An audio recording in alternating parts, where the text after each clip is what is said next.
it's kind of interesting question because there's no doubt that the pandemic and the inflation period that followed it was kind of a milestone in many ways. But the thing I always say is that category management has shown a remarkable ability to adapt to changes over many years.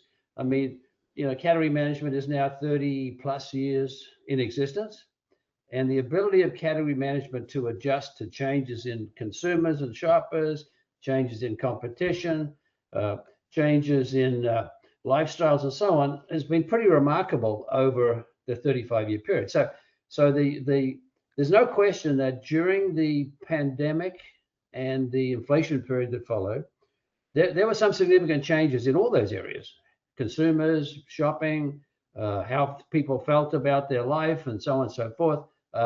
So category management had to then adapt to those situations. Okay, so I think it's done it very successfully, because during that period, clearly there was kind of a very big focus on what I would call the tactical elements of category management. People were very concerned about pricing, very concerned about assortments, what assortments were necessary to meet or to address the issues of lack of availability of products during the pandemic, and so on and so forth. And then, of course, the inflation, how can people afford, what kind of adjustments in their purchasing of products would happen. So category management had to adjust. It had to adjust. It did it by really focusing more on getting the tactical elements right, getting the assortment correct, getting the pricing, getting the promotion correct to meet those needs. Okay. However, since then, well, during that period, a lot of retailers and manufacturers, it was a good time. It's a very good time. Their sales grew, particularly retailers, because people shop. They ate more at home. They didn't go out as much. Therefore, the supermarkets and food retailers and suppliers that provided products in store really had good times. There was growth. Since then, the world has changed. Growth has become much, much more difficult as we stabilized coming out of that period. Okay, so what's really happened in the last, I think, since the pandemic, we've really seen a much bigger focus on where can I get growth? How do I restore growth in my core business, my core brands, my retail stores, my online business? How do we focus on growth?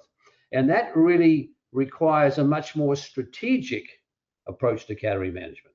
Tactics aren't good enough. We can't continue to tweak the tactics. We obviously have to have a strategy for the category that really is going to drive growth. So there's been a whole new emphasis put on growth. So category management is really, I call it these days, category growth management. How do we grow the category with good management? And that's been a big change.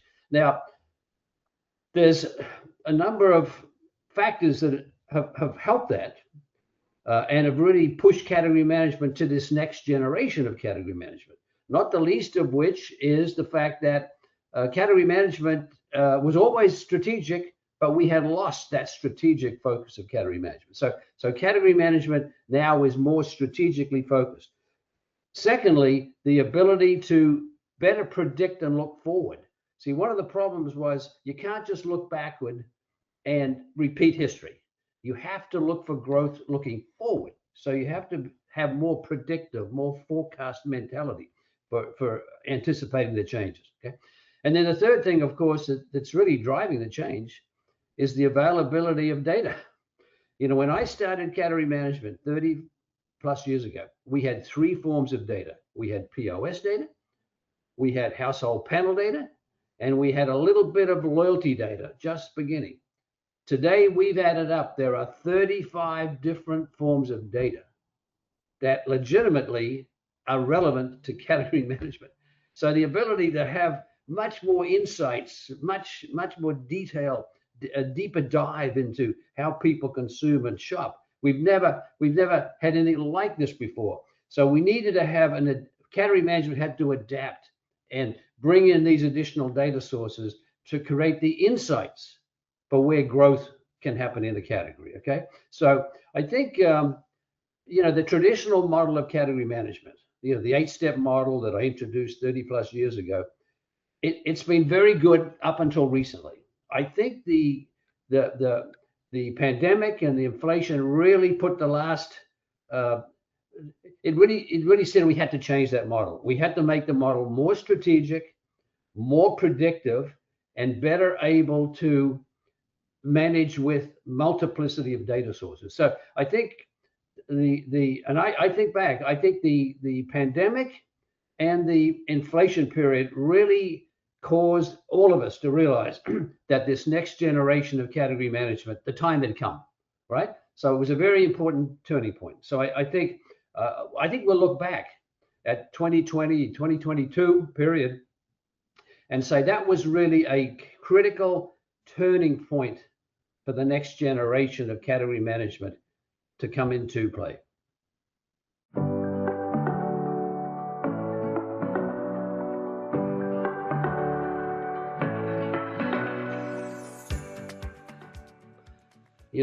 It's interesting. I have felt for quite a long time that category management is so well suited to the use of AI. I think for a number of reasons. Firstly, there's a very defined process of category management. The 8 steps and now the expanded 13-step approach. So there's a very proven set of steps that structure the category management process. Now that's important because the big return on investment on AI investments, in my opinion, is going to come from not so much what I would call spot applications, like applying AI to assortment optimization or to promotion planning, but it's going to have the big payoff when we apply it to every step of a proven business process. So category management has always been a business process, a set of steps to go through to better manage a category. AI can drive the logic and the connection between each of the steps, can take us from one step to the next in a much more productive, insightful, using more information kind of way. So I think firstly, AI in category management makes a lot of sense. We have the process. Secondly, we have the data. AI can now handle these 30 plus forms of data there's no way that the human mind really could bring all those forms of data, see the connections, and use them in category management. So I think the ability of AI to allow us to horizontally connect the relevant points across these data sources is really, really critical. And then thirdly, I think category management really has always been on looking forward. Where's the opportunity of the category in the future? Much more predictive.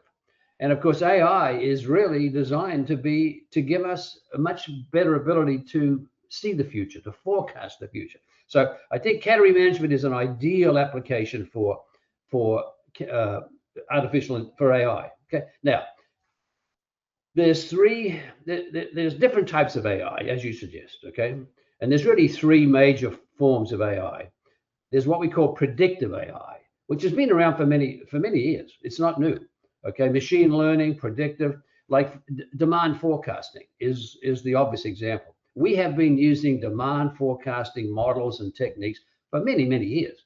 So that's not new, but it's really kind of the fundamental layer of artificial intelligence. How do we use existing data to better predict the future with models that can help us see the future? The next one is generative AI. We take that information and we generate ideas. We create new ways of using that data to come up with ways to manage a category into the future. So generative AI, like for example, developing a new category business plan. That's a generative AI. We take historical data and all our data, and we put it into a generative AI platform to say, what do you see that's new and different? What does that mean for the category going forward? Okay, what kind of innovations would it make sense to drive the category? The third type of AI, which is really where the big action is, I think, is agentic AI. Okay, agentic AI. And basically all that is, it says, okay, if generative AI gives me a better category business plan, agentic AI says, how do I execute that plan? What's the set of steps I have to go through? And how do I monitor whether that plan is working? That's agentic AI, where you ask a question of your AI platform to come up with a way of telling us what's the right answer. Are we on track? Why aren't we on track? What adjustments should we be making? What early warning signals of good or bad are happening? Tell me. So there's three levels. There's predictive, generative, and agentic. The big action is in agentic. There's no question about it, because that's where we get it down to the day-to-day roles and functions of people in companies. If I'm a category manager, I can talk to my AI platform. I can ask it category management questions. Okay, how is my price? Do I have the right price versus a competitor that made pricing changes last week? Do I have the right price? What is that right price? How should I be reacting? What different scenarios should I be thinking about in terms of reacting? And which actions would be likely to yield me the biggest results, improvement, right? So I think there's no question that agentic AI, now, some of the big retailers, Amazon and Walmart, they're leaders in what we call agentic commerce, right? Where they're really using agentic AI as a shopping tool to help customers answer questions about what to buy, where to buy it, when to buy it, how to buy a particular product and category. So that's just given a lot of impetus to this whole agentic AI deal. So I think you asked about the different types of AI. I think it's important to realize that there are these three types. Okay, they're all connected. They all support each other. Okay, but the real breakthrough is going to be to get it into the hands and the desks of the day-to-day decision makers, retailers and manufacturers. Agentic AI is becoming quickly the main driving force, the main direction setter within the world of AI in category management.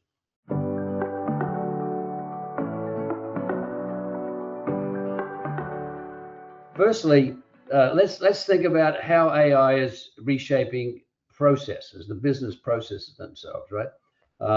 There's a couple of things. If you think of traditional category management, okay, I would say if you look at some of the key decisions, like what's the definition of the category, what's the role of the category, okay, they tended to be pretty static. We would have a definition, we would decide on a role, and then we would review that maybe a year from now, okay? Well, what's happening with AI is it's much more dynamic. AI is bringing in information on a consistent, much more frequent basis. So we can be adjusting category definitions and category roles. We can be adjusting them much more dynamically than we had in the past, okay? And that's very important, because you don't have to get stuck in these like annual review cycles, because AI allows you, frankly, to be doing it all the time in a very dynamic way. I think that's very important. Secondly, there's no question that if you think of how category management has been done, it's been more event driven. It's like we have a range review to do by June the 30th. That's an event. So we use our category management method to help us do a range review, to make some new recommendations for which SKUs to delete, which SKUs to add, and so on and so forth, okay? That's an event-driven use of category management. Well, as I said, the future is we're not going to be doing events. We're going to have continuous learning, continuous adjustments, right? So there won't be like cycles in which we do things, we start them, we finish them. It's going to be continuous, right? Continuous adjustment of assortments, of pricing, of promotional campaigns, because we now have the ability to do things on a much quicker, more insightful, deeper knowledge basis with AI. The next thing I think which is critical is the use of AI is dramatically shortening the time we take to do category management. You know, up until AI, I mean, it would take us maybe 4 to 6 months to do a full category plan. If we were going to do a category plan in baby care, for example, you know, we would start, we would get the data together, we would meet, if I'm a manufacturer, I would meet with the retailer, and it could be 4 to 6 months to build a full category plan. Well, we know what the problem is. 4 to 6 months, the world could change. The world could change, right? So you can't take that long. So we have to reduce the time. AI is allowing us to take, rather than 4 months to do a plan, we can do it in 4 weeks. In fact, I think we'll be able to do it in 4 days, because we now have the ability to have AI get us quicker, faster, take a lot of time out of the system, do a lot of the background work for us that we used to do manually. Okay, so I do think that the speed with which we can deliver category management, we see already in the work we've already done, Antonella, that we can reduce time frames to do category management work. We can reduce it by 80%. Okay, reduction, which is fantastic. We can do more work in less period of time than we ever could. Okay. The other thing I think, well, this gets into the organizational piece a little bit. I think. Well, let me make one final point. AI in category management is not about making our processes more automatic. It's not making assortment more automatic. Okay. It's basically raising the level of decision quality and accountability, right? So yes, it'll speed things up. Of course, it'll speed things up, but it's wrong to be thinking about, let's use AI to automate the category management process. That's not the objective. It'll speed it up, but the idea is to do it with more quality, more accountability, more insights. Not so much to make it automatic, because automatic means that it's not going to adapt as quickly as it should to the changes that are happening in the environment. Okay, so that's some of the business process pieces. I think on the organizational side, it's kind of interesting, because I think manufacturers, we see definitely going much more to integrated commercial teams rather than silos. Typically. And this has been simply, how much work can one function do, which has means silos. We have a consumer insight group, we have a shopper insight group, we have a brand group. We're seeing these integrated commercial teams come together, because AI allows us to really bring all the perspectives into one place, have one version of the truth, as we say. So we're starting to see out, thank God, after all these years, we're starting to see some of these silos breaking down on the manufacturer side into these more integrated commercial teams. Okay. The other thing that's important, I think, organizationally, is if you think about how category management has traditionally been done, it has been, if I'm a category manager, right, or a category analyst, I will take all the data that I can get. I'll take my POS data and I'll do analysis. I'll put that onto an Excel spreadsheet. I'll then look at loyalty data. I'll do an analysis. So I'm going vertically. One form of data, analysis. Next form of data, analysis. What AI does, it cuts across. It does it horizontally. It looks for connections between POS, loyalty, social media data, and so on and so forth. So it looks across the data to see the connections between. Now that's important, because what it really does, it allows people to have a very common approach to things. Like, for example, if I'm good at Excel, I may very well be much more valuable in category management. Well, today with AI, it doesn't really matter because we're leveling the playing field. You know, we're not having some people in the company that are really good at Excel and analytics, therefore they tend to do better work. AI is kind of a common platform, right? We're all looking at the same thing the same way. AI is doing a lot of that work that used to be done with Excel and spreadsheets, for example. And so there's a leveling of ability to use it. More people can use it than typically has happened in companies. So that's a very big organizational change, in my opinion. Now, I think also, as I say, roles are changing. I think this whole idea of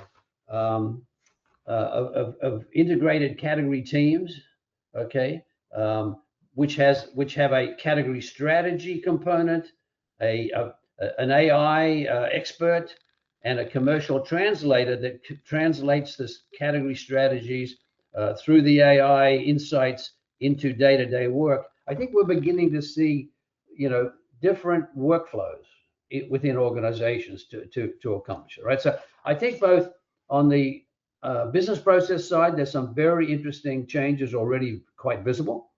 On the organizational side, I think where AI is challenging and beginning to address some of the organizational barriers that have really stopped this much more integrated approach to focusing on the consumer and then managing categories and brands in an integrated way to capitalize on opportunities at the consumer and shopper level. Okay.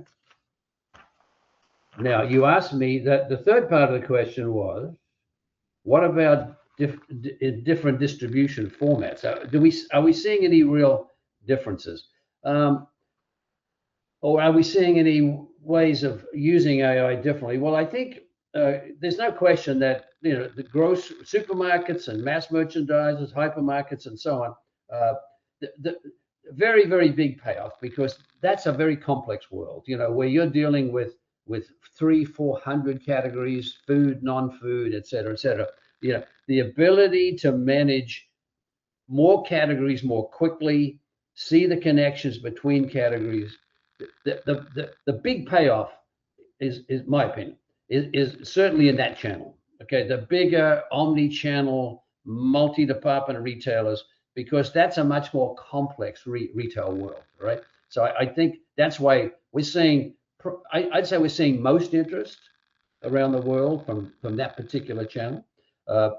Next, I would say convenience stores and drug stores would be the next one where I think application, and that's a little bit different because in those retailers, the big challenge there is micro assortments. How do we have the right assortment by store in the right market, in the right neighborhood? Okay, so AI has a different role to play. Category management has a different priority for that channel. Okay, so I think you know, it's going to vary across the different channels.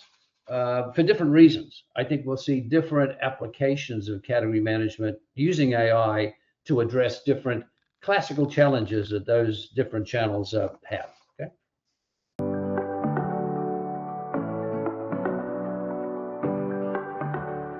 One of the fundamental principles of category management from the earliest days was collaboration. The category management was a very collaborative idea, because the argument was that neither the retailer nor the manufacturer had all the knowledge, all the data.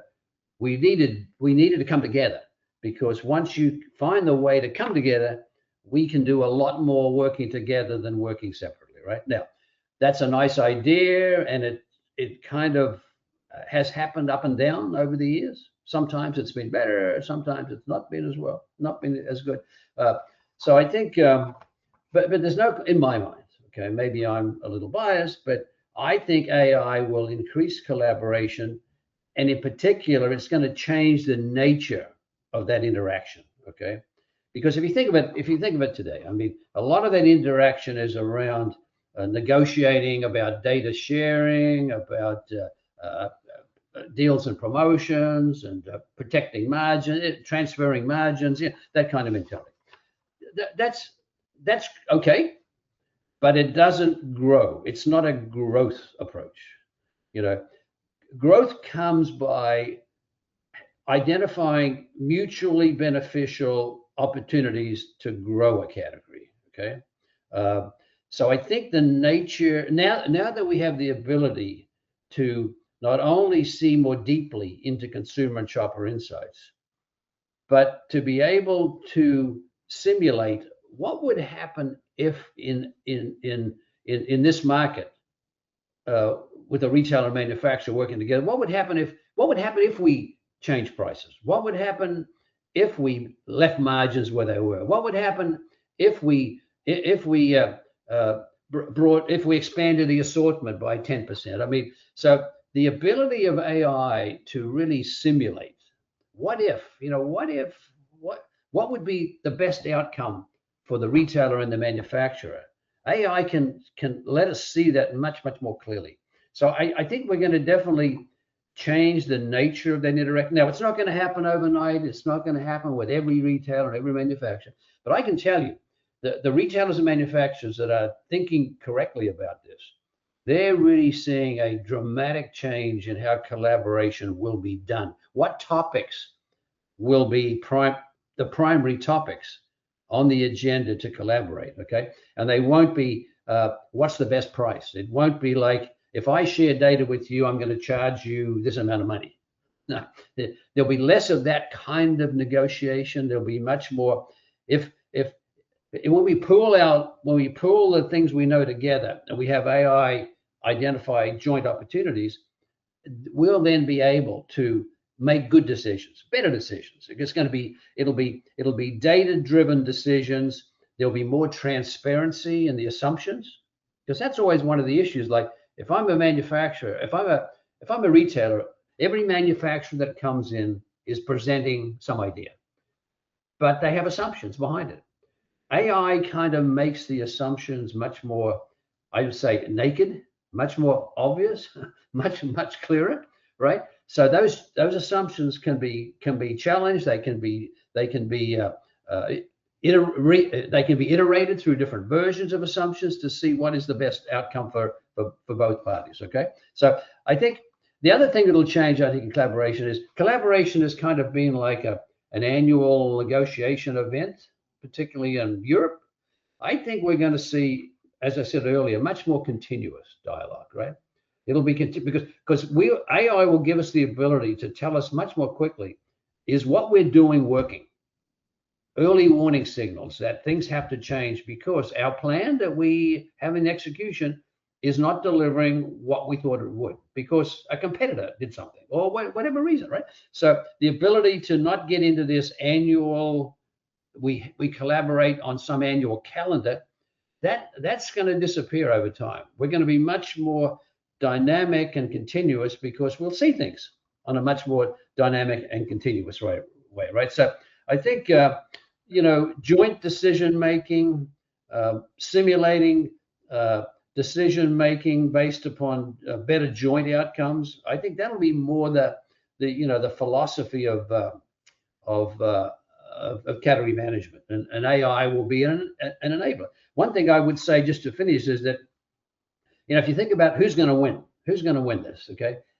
Companies that see AI as, I call, a neutral growth enabler and not as a competitive weapon are going to win. Okay, so retailers and manufacturers that see AI as a way of, hey, between the parties, where do we identify the best opportunities for both of us to grow? That'll be the winning proposition, rather than saying, I'm going to use AI to get more from you, right? The question is, I'm going to use AI to grow business together, to keep it adjusted to the realities that happen in the marketplace. That's going to be, I think, the winning proposition. So I think we'll find, if you think about it today, manufacturers present to retailers, they come in with decks of materials, PowerPoint presentations. We're going to see less and less of that. One of my dreams, Antonella, would be to eliminate forever PowerPoint presentations between retailers and manufacturers. Okay, because the problem is it's static. It's a static way to present the world, right? We need much more dynamic scorecards, dashboards to be able to on a much more regular basis to make adjustments that make sense. Okay, so I think there's no question that I think collaboration will be enhanced, but it's going to be different.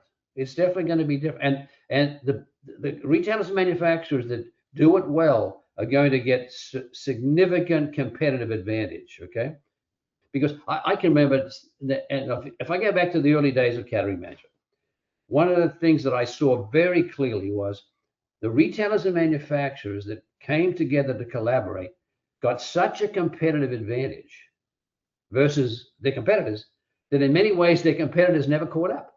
They never caught up because the better collaboration led to competitive advantage, which in many ways was never able to be offset by a competitor that was slower, less collaborative in their mindset. And I think we'll see the same happen here. One of the things we all know in our business is when the leaders and the winners start to show that it works, it puts tremendous pressure on others. And I think AI has we can see already some of the results that this next generation of category management driven by AI is delivering. These aren't just little improvements. These are big improvements, big growth, not little growth, big growth, right? So I think once that is realized, it's going to put tremendous pressure on a much wider group of manufacturers and retailers to think very differently about how they work together.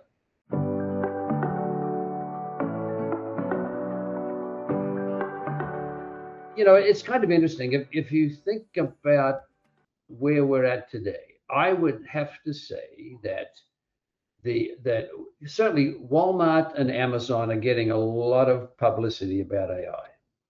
And a lot of it is really around the use of shopping agents, agentic commerce, as they call it, right? Using agentic AI at the consumer and shopper level to help them make better decisions, okay?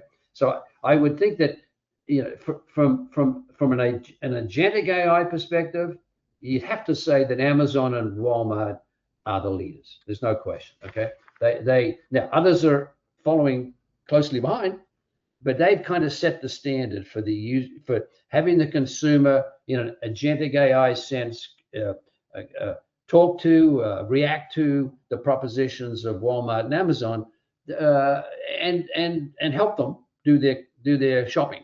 Okay, as I said earlier, I think so. So I would have to say, from an agentic commerce point of view, they're the leaders.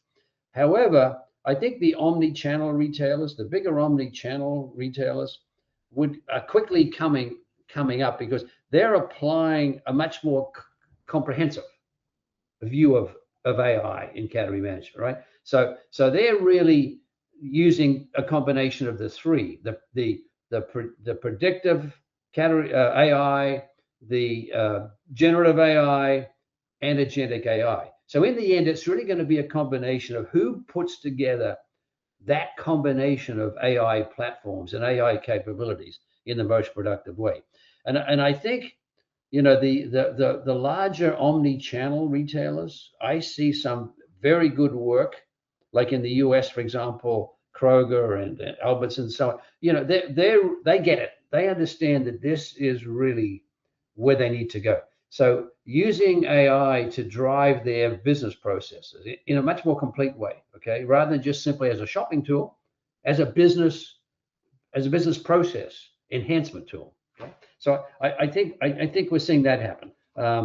It's hard for me to say what part of the world is further ahead.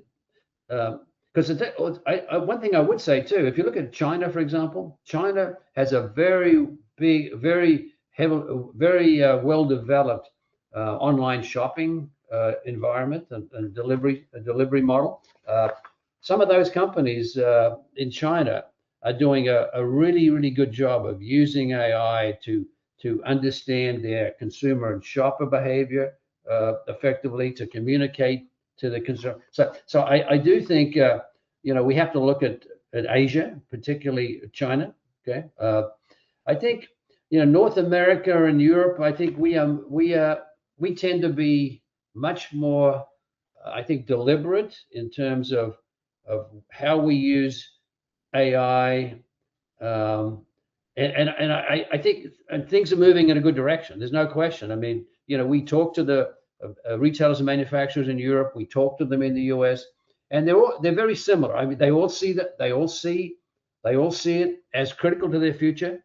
They all see category management with an AI enhanced platform as a very important next step in how they manage their categories and their businesses and their brands, right? So I see nothing but acceleration across really all sectors, all channels, and all geographies.